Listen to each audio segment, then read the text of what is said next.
ಇನ್ನ ಮುಂದಿನ ರಾಶಿ ವೃಷಭ ರಾಶಿ. ವೃಷಭ ರಾಶಿಯವರಿಗೆ ಫೆಬ್ರವರಿ ತಿಂಗಳಲ್ಲಿ ಹೇಗಪ್ಪ ಇದೆ ಅಂತಂದ್ರೆ ತುಂಬಾ ಜಾಕ್ಪಟ್ ಅಂತಾನೆ ಹೇಳ್ಬೋದು ವೃಷಭ ರಾಶಿಯವರಿಗೆ. ಯಾಕೆಂತಂದ್ರೆ ಎಲ್ಲಾ ಗ್ರಹಗಳು ಬಂದು 10ನೇ ಮನೆ ಮತ್ತು 9ನೇ ಮನೆ ಈ ತರನೇ ಯಥಾ ಪ್ರಕಾರ 1 by 1 ಚೇಂಜ್ ಆಗ್ತಾ ಇರೋದ್ರಿಂದ ನಿಮ್ಗೆ ಒಂಥರ ಹೆಂಗೆ ಅಂದ್ರೆ ಇನ್ನೂ ಒಂದ್ 2-3 ತಿಂಗಳ ಕಾಲ ತುಂಬಾ ಜಾಕ್ಪಟ್ ಅಂತಾನೆ ಹೇಳ್ಬೋದು. ಒಂದು ಮನೆಯಲ್ಲಿ ಏನಾದ್ರು ಒಂದು ಶುಭ ಕಾರ್ಯ ಆಗೋಂಥದ್ದು, ಶುಭ ಕಾರ್ಯ ಅಂತೂ ಆಗ್ತಾನೆ ಇರುತ್ತೆ ಅಂತಾನೆ ಹೇಳಿ ಮೇಷರಾಶಿಯವರಿಗೆ, ವೃಷಭ ರಾಶಿಯವರಿಗೆ. ಅದ್ರಲ್ಲೂ ನಿಮ್ಗೆ 2ನೇ ಮನೆಯಲ್ಲಿ ಬಂದು ಗುರುಗ್ರಹ ಇರೋದ್ರಿಂದ ಹಣದಲ್ಲಿ ಯಾವುದೇ ರೀತಿಯಾದ ಕೊರತೆ ಅಂತೂ ಇರಲ್ಲ. ಯಾಕೆಂತಂದ್ರೆ ಈ ಕಡೆ 11ನೇ ಮನೆಯಲ್ಲಿ ಶನಿ ಇರ್ತಾನೆ, ಈ ಕಡೆ 2ನೇ ಮನೆಯಲ್ಲಿ ನಿಮ್ಗೆ ಗುರು ಇದ್ದಾನೆ, ಧನಸ್ಥಾನದಲ್ಲೇ ಗುರು ಇರ್ತಾನೆ. ಮತ್ ನಿಮ್ಗೆ ಯಾವ್ದೇ ಒಂದು ಕುಟುಂಬದಲ್ಲಿ ಜಗಳ ಆಗಿರ್ಬೋದು, ವ್ಯಾಜ್ಯ ಆಗಿರ್ಬೋದು, ಮನಸ್ತಾಪ ಆಗಿರ್ಬೋದು, ಅದೆಲ್ಲ ನಿಮ್ಗೆ ಸರಿಯಾಗ್ತಾ ಬರುತ್ತೆ ವೃಷಭ ರಾಶಿಯವರಿಗೆ. ನೀವೇನೇ ಕೆಲ್ಸಕ್ಕೆ ಕೈ ಹಾಕಿದ್ರು ಈ ತಿಂಗಳು ನಿಮ್ಗೆ ತುಂಬಾ ಸಕ್ಸಸ್ ಅಂತಾನೆ ಹೇಳ್ಬೋದು. ಈ ತಿಂಗಳೆಲ್ಲ ಇನ್ನೂ ಒಂದ್ 3 ತಿಂಗಳ ಕಾಲ ನಿಮ್ಗ್ ಚೆನ್ನಾಗಿದೆ ಅಂತಾನೆ ಹೇಳ್ಬೋದು.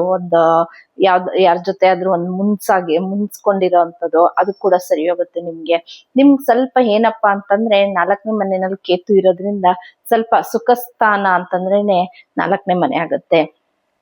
ಅದ್ರಲ್ಲಿ ಸ್ವಲ್ಪ ಕೇತು ಇರೋದ್ರಿಂದ ಏನಾಗುತ್ತೆ ಅಂದ್ರೆ ಎಲ್ಲ ಇದ್ರೂನು ಏನೋ ಒಂದ್ ಕಮ್ಮಿ ಅನ್ನೋ ತರ ನಿಮ್ಗ್ ಫೀಲ್ ಆಗುತ್ತೆ. ಆದ್ರೆ ಬರೋದೆಲ್ಲ ಬರ್ತಾ ಇರುತ್ತೆ ಚೆನ್ನಾಗಿ. ಕೆಲ್ಸಗಳು ಕೂಡ ಏನು ಅಡೆತಡೆ ಇಲ್ದಿರ ನಿಮ್ ಕೆಲಸ ಕಾರ್ಯಗಳೆಲ್ಲ ತುಂಬಾ ಚೆನ್ನಾಗ್ ಆಗ್ತಾ ಇರುತ್ತೆ. ಏನಾದ್ರೂ ಸ್ವಲ್ಪ ಗಾಡಿ ವಾಹನ ಏನಾದ್ರು ಓಡಿಸುವಾಗ ಸ್ವಲ್ಪ ಹುಷಾರಾಗಿರ್ಬೇಕಾಗುತ್ತೆ. ಅದ್ರಲ್ಲ ನಿಮ್ಗೆ 5ನೇ ಮನೆ ಅಧಿಪತಿ ಮತ್ತೆ ನಿಮ್ಗೆ ಗಂಡ ಹೆಂಡ್ತಿರ್ ಬಾಂಧವ್ಯ ಎಲ್ಲ ತುಂಬಾ ಚೆನ್ನಾಗಿದೆ.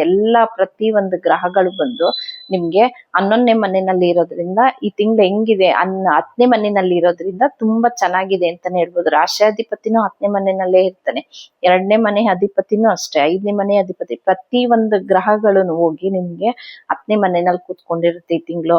ಮಕ್ಳಿಂದನೂ ನಿಮ್ಗೆ ಒಂಥರ ಏನೋ ಒಂದು ಹೆಲ್ಪ್ ಇರ್ಬೋದು, ಅಥವಾ ಏನೋ ಒಂದು ಎಕ್ಸ್ಪೆಕ್ಟೇಷನ್ ಮಾಡದೇ ಇರೋಂಥದ್ದು ಒಂದು ಗಿಫ್ಟ್, ಪ್ರತಿ ಒಂದು ನಿಮ್ಗೆ ಈ ತಿಂಗಳು ಹೆಂಗೆ ಅಂದ್ರೆ ಊಹಿಸೋದಕ್ಕೆ ಆಗೋದಿಲ್ಲ.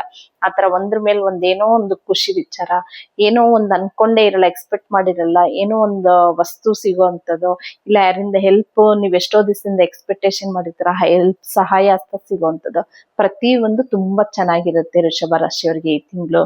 ನೀವ್ ಏನಪ್ಪಾ ಪರಿಹಾರ ಮಾಡ್ಕೊಬೇಕು ಅಂತಂದ್ರೆ ಕೇತುಗೆ 4ನೇ ಮನೆಯಲ್ಲಿ ಕೇತು ಇರೋದ್ರಿಂದ ಸ್ವಲ್ಪ ನೀವು ಕೂಡ ಕೇತುನ ಆರಾಧನೆ ಮಾಡ್ತಾ ಬನ್ನಿ. ಒಂದು ಶನಿವಾರದ ಹೊತ್ತು ಹೆಮ್ಗಂಡ ಕಾಲದಲ್ಲಿ ನೀವು ಮನೆಯಲ್ಲೇ, ಎಲ್ಲೂ ಹೊರಗಡೆ ಹೋಗೋದ್ ಬೇಡ, ಮನೆಯಲ್ಲೇ ಒಂದು ಗಣೇಶನ್ಗೆ ಒಂದು ವಿಗ್ರಹ ಏನಾದ್ರು ಇತ್ತು ಅಂದ್ರೆ ಅದಕ್ಕೆ ಗರ್ಕೆನ ಇಟ್ಟು ನೀವು ಆದಷ್ಟು ಪೂಜೆ ಮಾಡ್ತಾ ಬನ್ನಿ. ಈ ಗರ್ಕೆ ಇಟ್ಟು ಪೂಜೆ ಮಾಡ್ತಾ ಬನ್ನಿ. ಮತ್ತೆ ರಾಹು ಕಾಲದಲ್ಲಿ ಮನೆಯಲ್ಲೇ ಒಂದು ದೀಪ ಹಚ್ತಾ ಬನ್ನಿ.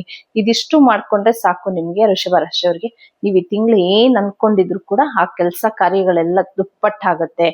ಯಾವ್ದಾದ್ರು ಒಂದು ಜಗಳ ಏನಾದ್ರು ಒಂದು ಇದ್ದಿದ್ರು ಕೂಡ ಅದು ಕೂಡ ನಿಮ್ಗೆ ಈ ತಿಂಗಳು ಅದರಿಂದ ಮುಕ್ತಿ ಸಿಗುತ್ತೆ ಅಂತಾನೆ ಹೇಳ್ಬೋದು ವೃಷಭ ರಾಶಿಯವರಿಗೆ. ಏನ್ ತುಂಬಾ ನೀವು ಒಂಥರ ಪ್ರಾಬ್ಲಮ್ ನೋಡಿರ್ತೀರೋ ಅದೆಲ್ಲ ಈ ತಿಂಗಳು ನಿಮ್ಗೆ ಕ್ಲಿಯರ್ ಆಗ್ತಾ ಬರುತ್ತೆ.